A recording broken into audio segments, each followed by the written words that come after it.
Universidade de Coimbra.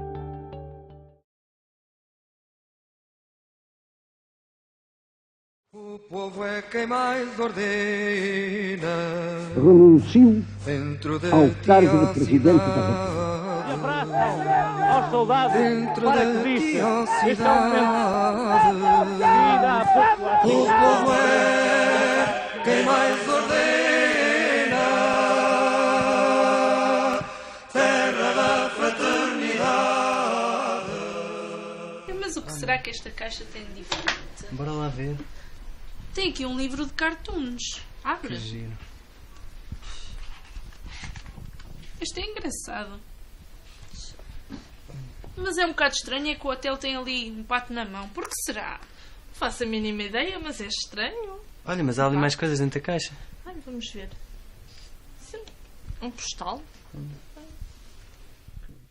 Aquilo que começou por ser um movimento composto por capitães transformou-se no movimento das Forças Armadas, congregando em si elementos de diferentes escalões da hierarquia militar portuguesa. Com o sucesso da Revolução e quando se tornou necessário criar um órgão de governo provisório, estabeleceu-se a Junta de Salvação Nacional. Capitão de Fragata António Alva Rosa Coutinho. Capitão de Mar e Guerra José Batista Pinheiro Azevedo. General Francisco da Costa Gomes. General António de Spínola. Brigadeiro Jaime Silvério Marques. Coronel Carlos Galvão de Melo e ainda o General Manuel Diogo Neto, que não está aqui presente por se encontrar ausente da metrópole.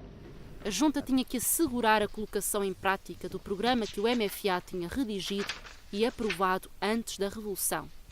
E que, em resumo... Olha, vejam só. Os militares conscientes sabem, porém, que a solução do problema ultramarino é política e não militar. Seguia a linha de pensamento defendida algum tempo atrás pelos congressos da oposição democrática. Desenvolvimento, descolonização, democratização. Assim, são destituídos e presos o Presidente da República, Américo Tomás, e o Presidente do Conselho de Ministros, Marcelo Caetano, seguindo depois para o exílio no Brasil, bem como todos os governadores civis e outros quadros administrativos. São extintas a DGS, a Legião Portuguesa e as organizações políticas de juventude e presos muitos dos seus membros. São extintas a censura e a Ação Nacional Popular. São também extintas a Assembleia Nacional e o Conselho de Estado. É abandonado o regime do Partido Único e autorizada a formação de partidos políticos e de sindicatos livres. É feito o convite às associações cívicas para que formem novos partidos e são reconhecidos todos os partidos políticos que até então eram clandestinos. São ainda libertados e amnistiados os presos políticos e as personalidades que se encontravam exiladas puderam regressar. O MFA comprometeu-se a entregar o poder ao povo e a, no prazo máximo de 1 ano, realizar eleições para a Assembleia Constituinte. Assim, os primeiros dias que se seguem à Revolução são de verdadeira euforia, culminando no dia 1 de maio, numa grandiosa festa que em Lisboa acolheu a presença de Mário Soares e de Álvaro Cunhal, aclamou a liberdade e saudou os capitães de Abril e as conquistas conseguidas com a Revolução.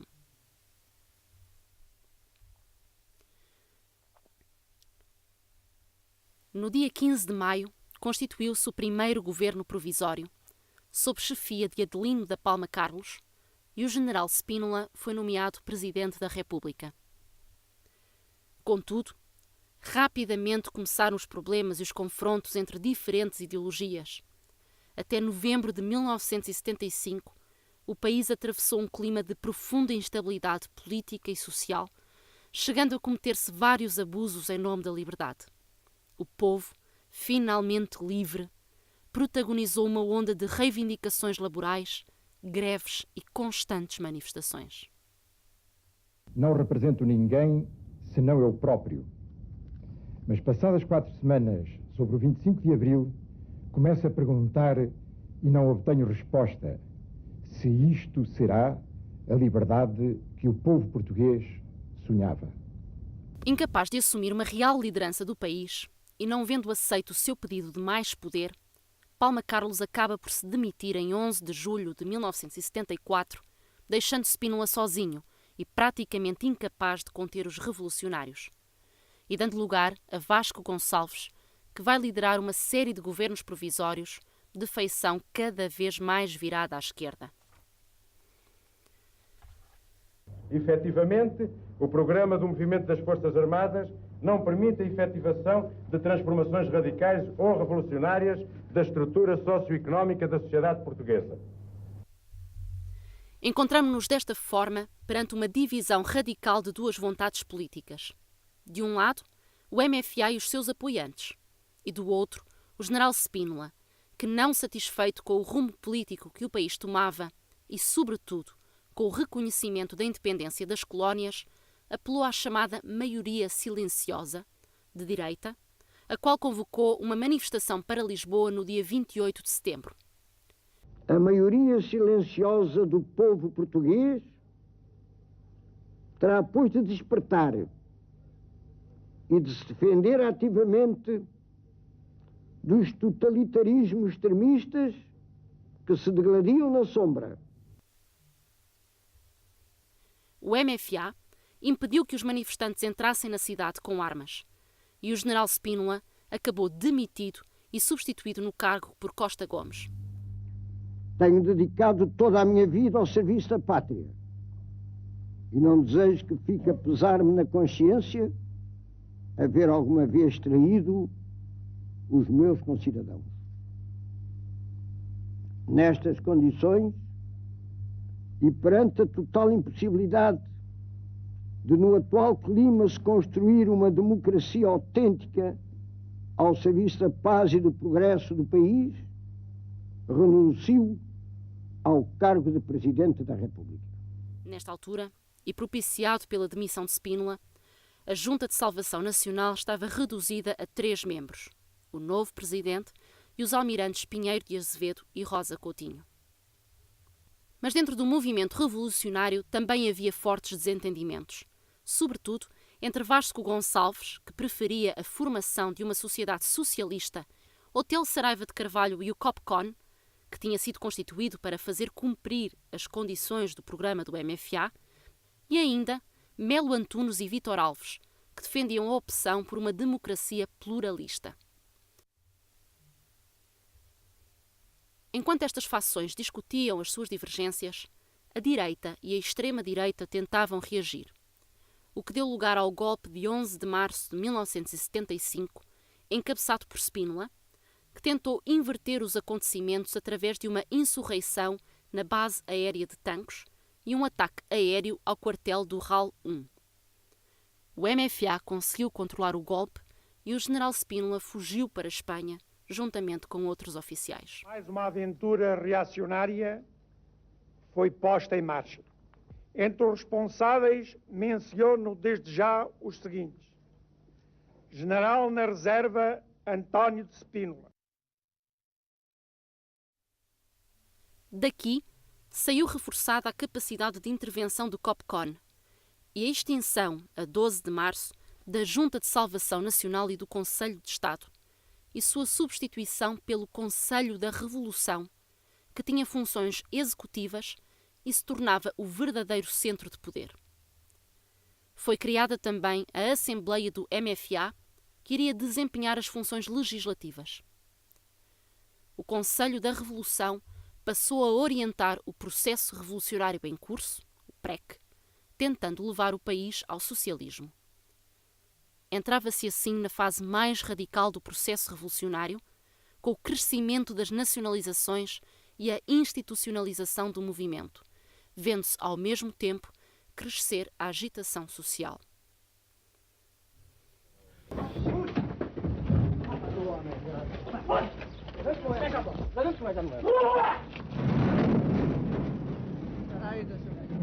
cá o portão aberto, pá, deixa cá o portão.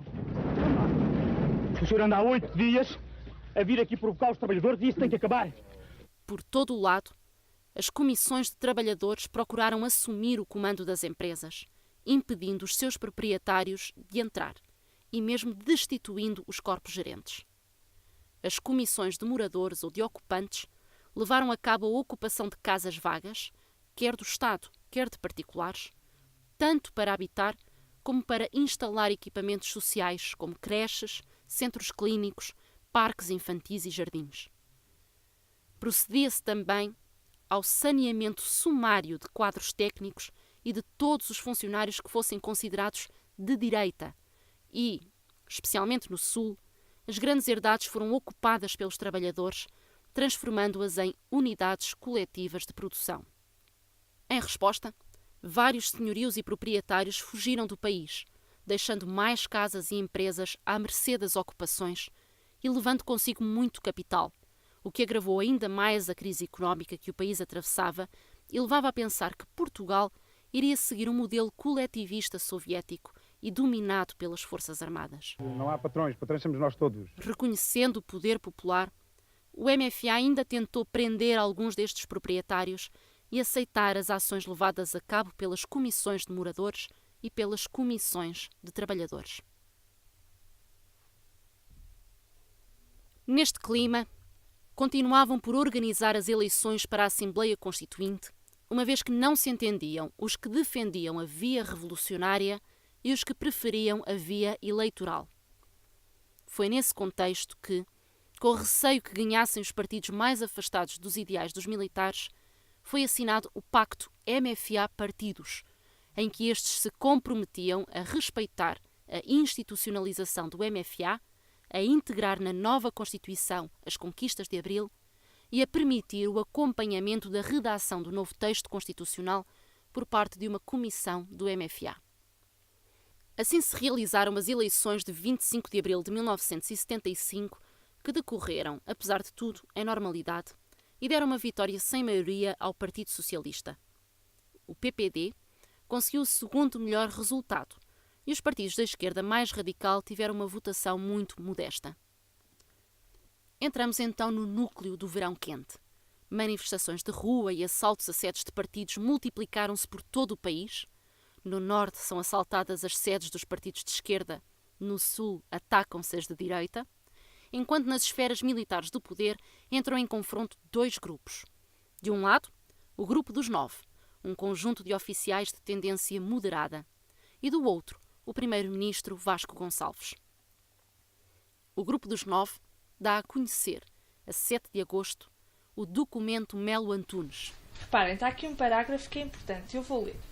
É imperioso escolher conscientemente a vida para o socialismo, sem violar a vontade da grande maioria dos portugueses, conquistando hesitantes ou descontentes pela persuasão e o exemplo. Terá de competir ao MFA em completa independência dos partidos políticos, mas tendo em conta o papel que estes podem e devem representar, definir um projeto político de transição para o socialismo. Datam do dia seguinte as linhas de ação programática do 5º Governo Provisório, o último encabeçado por Vasco Gonçalves, onde se reitera os votos de constituição de uma sociedade socialista, tal como desejado pelo MFA, mas uma sociedade sem classes, obtida pela coletivização dos meios de produção, eliminando todas as formas de exploração do homem pelo homem. Ou seja, uma sociedade socialista comunista. Mesmo assim, Vasco Gonçalves não resistiu à atuação do grupo moderado e acabou por ser destituído. Em setembro de 1975, é nomeado o 6º e último governo provisório, liderado por Pinheiro de Azevedo, o qual tentou conciliar os principais partidos e o MFA e acabar com a onda de ataques que vinham decorrendo. Mesmo assim, continuava sem haver entendimento entre as diferentes fações políticas e, em novembro, vários acontecimentos mostraram que o país ainda se encontrava à beira de uma guerra civil. O Partido Socialista quis significar, através dessa deslocação, que se dispõe a considerar como último recurso a possibilidade de transferência dos legítimos órgãos de soberania democrática para outro ponto do território nacional, se em Lisboa os responsáveis militares não dispuserem da autoridade e decisão suficientes para assegurar o normal funcionamento das instituições do poder central.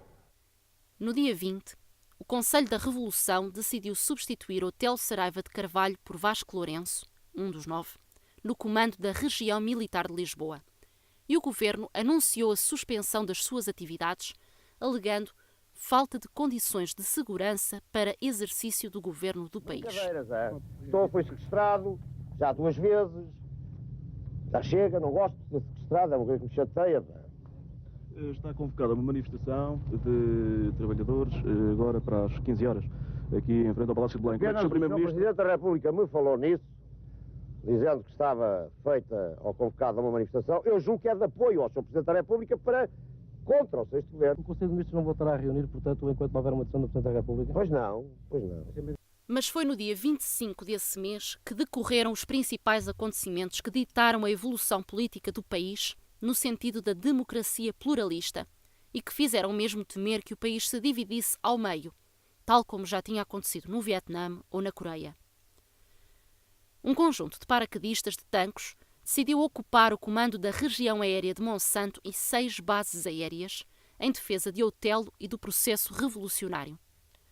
O grupo dos 9 entendeu que isto poderia ser a preparação de um golpe de Estado preparado pela esquerda mais radical e, apoiados pelo PS e PPD, decidiram intervir militarmente. Durante a tarde, elementos do Regimento de Comandos da Amadora cercaram o comando de Monsanto e controlaram a situação, enquanto o Presidente da República decretou o estado de sítio na região de Lisboa. O que o chefe de Estado-Maior talvez não tenha pensado bem é que a força que nós temos é bastante maior do que a caneta que ele tem. A nossa operação não pode ser considerada de maneira nenhuma uma operação política, é uma operação militar para a resolução dos problemas dos paraquedistas. A ordem de ocupação foi uma ordem que foi emanada pelo COPCON, visto dependermos operacionalmente dessa patente militar.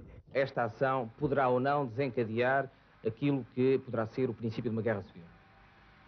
Não vou tão longe, mas não escolheria essa hipótese. Foram presos os militares revoltosos. O general Otelo Saraiva de Carvalho foi destituído do cargo de comandante do COPCON e o general António Ramalho Yanes tornou-se o novo chefe do Estado-Maior do Exército. Mais uma vez, muito obrigado pela eficiência com que conduziu todas estas operações que tiveram para mim aquela consoladora satisfação de ver que você realizou as missões com o mínimo de perdas. Muito obrigado. Muito obrigado. Foi também eliminada a Assembleia do MFA, foram restringidos os poderes do Conselho da Revolução e foi afastada definitivamente a possibilidade de um governo comunista em Portugal.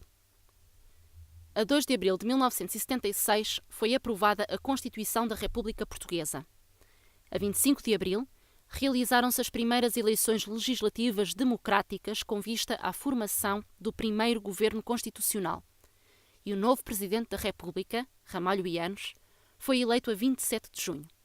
Entre os candidatos estavam outros 2 militares, Pinheiro de Azevedo, Otelo Saraiva de Carvalho e um civil, Otávio Pato, do PCP. Estava assim terminado, oficialmente, o período revolucionário e o chamado Verão Quente.